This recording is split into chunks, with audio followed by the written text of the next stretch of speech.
اور سفر آخر۔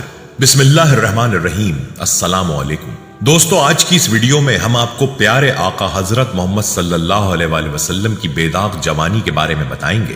آپ نے جب اعلان نبوت کیا تو آپ کو کن مشکلات کا سامنا کرنا پڑا، اس کے علاوہ ازواج مطہرات کا تذکرہ بھی کیا جائے گا اور آپ دوستوں کو بتایا جائے گا کہ آپ صلی اللہ علیہ وآلہ وسلم نے کس زوجہ سے شادی کن وجوہات کی بنا پر کی اور اللہ تعالیٰ نے آپ کو کس زوجہ سے اولاد عطا کی۔ آپ دوستوں کو پیارے آقا صلی اللہ علیہ وآلہ وسلم کا سفر آخرت بھی بتایا جائے گا۔ ویڈیو کو اسکپ مت کیجیے گا اور آخر تک ہمارے ساتھ رہیے گا۔ اللہ عز و جل نے اپنی خاص حکمت کے پیش نظر نبی اکرم صلی اللہ علیہ وآلہ وسلم کو بشری عنصر تو عطا کیا، لیکن آپ صلی اللہ علیہ وآلہ وسلم کو ایسی خصوصیات و کمالات سے نوازا جن سے آپ کی ذات اور آپ کی زندگی ہر پہلو سے ممتاز ہو گئی۔ اور چونکہ آپ صلی اللہ علیہ وآلہ وسلم پر انسانی راہبری کے لیے وحی الہی کا نزول ہونا تھا اور آپ کے ذریعے لوگوں تک ہدایت پہنچا کر آپ صلی اللہ علیہ وآلہ وسلم کو امام و مقتدی اور آپ کی سیرت طیبہ کو اسوہ بنانا تھا، اس لیے اللہ عز و جل نے آپ صلی اللہ علیہ وآلہ وسلم کی زندگی کو ہر برائی سے پاک رکھا اور قدم قدم پر آپ صلی اللہ علیہ وآلہ وسلم کی حفاظت کا اہتمام کیا۔ اس لیے نبوت کے بعد ہی نہیں بلکہ نبوت سے پہلے بھی بچپن اور جوانی دونوں میں گناہ و معصیت اور انسانی شخصیت کو داغدار کرنے والے گھٹیا قسم کے اعمال و افعال سے آپ محفوظ و معصوم رہے۔ دوستو، یہ سب جانتے ہیں کہ ہمارے نبی حضرت محمد مصطفیٰ صلی اللہ علیہ وآلہ وسلم جس معاشرے میں پروان چڑھے اور جس میں آپ صلی اللہ علیہ وآلہ وسلم نے اپنے بچپن اور جوانی کا وقت گزارا، اس میں زناکاری، فحاشی، شراب نوشی، سود و قمار، ناچ گانا اور دیگر ہر قسم کی برائیاں عروج پر تھیں، بلکہ بہت سی برائیاں لوگوں کی شرافت و تہذیب کی علامت بن چکی تھیں۔ ایسے معاشرے میں تمام تر برائیوں سے محفوظ رہنا اور کسی معمولی سے معمولی برے عمل سے اپنی سیرت کو داغدار نہ ہونے دینا یہ بڑے کمال کی بات ہے، کیونکہ عام انسانی فطرت ہے کہ انسان جس معاشرے میں آنکھیں کھولتا ہے اور پروان چڑھتا ہے اس معاشرے سے ضرور متاثر ہوتا ہے اور اس کی رائج اور عام برائیوں سے نہیں بچ پاتا ہے۔ یہی وجہ ہے کہ ہر بچہ دین فطرت پر پیدا ہونے کے باوجود اپنے اطراف کے ماحول سے متاثر ہو کر بے راروی اور بددینی میں مبتلا ہو جاتا ہے اور اس پر اس کا اتنا گہرا رنگ چڑھتا ہے کہ وہ پوری زندگی اسی باطل دین کی پیروی میں گزار دیتا ہے۔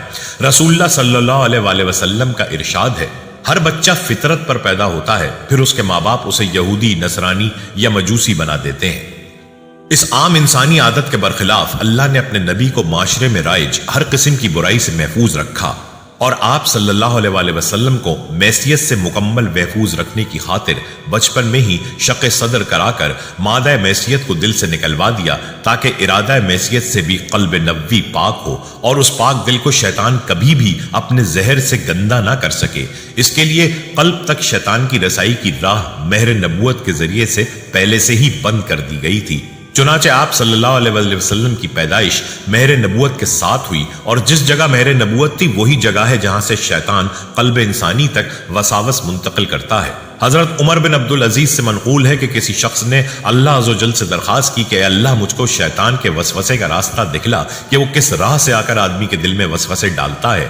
تو من جانب اللہ دو شانوں کی درمیانی جگہ جو قلب کے مقابل بائیں جانب ہے وہ دکھلائی گئی کہ شیطان اس راہ سے آتا ہے اور جب بندہ اللہ کا ذکر کرتا ہے تو وہ فوراً پیچھے ہٹ جاتا ہے۔ اللہ کی خصوصی نگرانی اور حفاظت کی برکت سے نبی اکرم صلی اللہ علیہ وآلہ وسلم سے نبوت سے قبل نہ بچپن میں اور نہ ہی جوانی میں کسی بھی وقت کسی بھی حال میں کوئی ایسا کام صادر نہیں ہوا جس کو بنیاد بنا کر آپ صلی اللہ علیہ وآلہ وسلم کے دشمنوں اور حاسدوں کو آپ کی شخصیت پر انگلی اٹھانے کا موقع ملے۔ نبی اکرم صلی اللہ علیہ وآلہ وسلم سے پہلے مکہ شرک و کفر اور بت پرستی کا اڈا تھا، حتیٰ کہ خانہ کعبہ میں مختلف اقوام اور قبائل کے 340 بت رکھے ہوئے تھے، لیکن آپ صلی اللہ علیہ وآلہ وسلم کی طبیعت بچپن ہی سے توحید کی خوگر تھی اور آپ صلی اللہ علیہ وآلہ وسلم کفر و شرک اور بت پرستی سے ہمیشہ متنفر اور بیزار رہے۔ حضرت علی رضی اللہ تعالیٰ عنہ فرماتے ہیں کہ نبی اکرم صلی اللہ علیہ وآلہ وسلم سے پوچھا گیا کہ کیا آپ نے کبھی کسی بت کو پوجا؟ آپ نے فرمایا نہیں۔ پھر لوگوں نے پوچھا کہ آپ صلی اللہ علیہ وآلہ وسلم نے کبھی شراب پی ہے؟ آپ صلی اللہ علیہ وآلہ وسلم نے فرمایا نہیں، میں ہمیشہ سے ان چیزوں کو جس میں یہ لوگ مبتلا ہیں کفر سمجھتا ہوں، اگرچہ مجھے اس وقت کتاب اور ایمان کا علم نہ تھا۔ حضرت ابن عباس رضی اللہ تعالیٰ عنہ فرماتے ہیں کہ نبی اکرم صلی اللہ علیہ وسلم اپنے چچا زاد بھائیوں کے ساتھ اصاف نامی بت جو کہ خانہ کعبہ کے پاس تھا کی طرف گئے، پھر نظر اٹھا کر تھوڑی دیر خانہ کعبہ کو دیکھتے رہے اور واپس آ گئے۔ تو ان بھائیوں نے کہا کہ آپ کو کیا ہو گیا کہ آپ واپس ہو رہے ہیں؟ نبی اکرم صلی اللہ علیہ وسلم نے فرمایا، مجھے اس بت کے پاس ٹھہرنے سے منع کیا گیا ہے۔ یہ واقعات بتاتے ہیں کہ رسول اللہ صلی اللہ علیہ وسلم بچپن سے ہی شرک و بت پرستی سے متنفر تھے اور توحید کے خوگر تھے، اور آپ صلی اللہ علیہ وسلم نے کبھی کسی بت کے ساتھ پرستش اور تعظیم و اکرام کا معاملہ نہیں کیا۔ آپ صلی اللہ علیہ وسلم کو اللہ تعالیٰ نے بچپن اور جوانی میں تمام برے اعمال، جاہلیت اور بےہودہ لہو و لعب سے بھی محفوظ رکھا، اور جب کبھی بھی کسی رائج لہو و لعب اور عمل جاہلیت نے آپ صلی اللہ علیہ وسلم کو اپنی جانب متوجہ کرنا چاہا تو فوراً عنایات ربانی اور حفاظت الہی نے آپ کو اس سے محفوظ رکھنے کا انتظام کیا اور آپ اس سے محفوظ رہے۔ حضرت علی بن ابی طالب رضی اللہ تعالیٰ عنہ سے مروی ہے کہ رسول اللہ صلی اللہ علیہ وسلم نے فرمایا کہ میں نے 2 مرتبہ کے سوا جاہلیت کے اعمال میں سے کسی بھی عمل کا کبھی ارادہ نہیں کیا، اور دونوں بار اللہ نے میری حفاظت فرمائی۔ ایک رات میں نے قریش کے ایک جوان سے کہا کہ آج تم میری بکری کی دیکھ بھال کر دو تاکہ میں بھی جوان لڑکوں کی طرح آج رات قصہ کہانی کی مجلس میں شریک ہو سکوں۔ چنانچہ میں مکے کے کنارے کے ایک گھر کے پاس پہنچا، وہاں پر گانا بجانا چل رہا تھا۔ میں نے پوچھا کہ کیا چل رہا ہے، تو معلوم ہوا کہ فلاں قریش کے ایک مرد نے فلاں عورت سے شادی کی ہے اور یہ اسی کی خوشی کی محفل ہے۔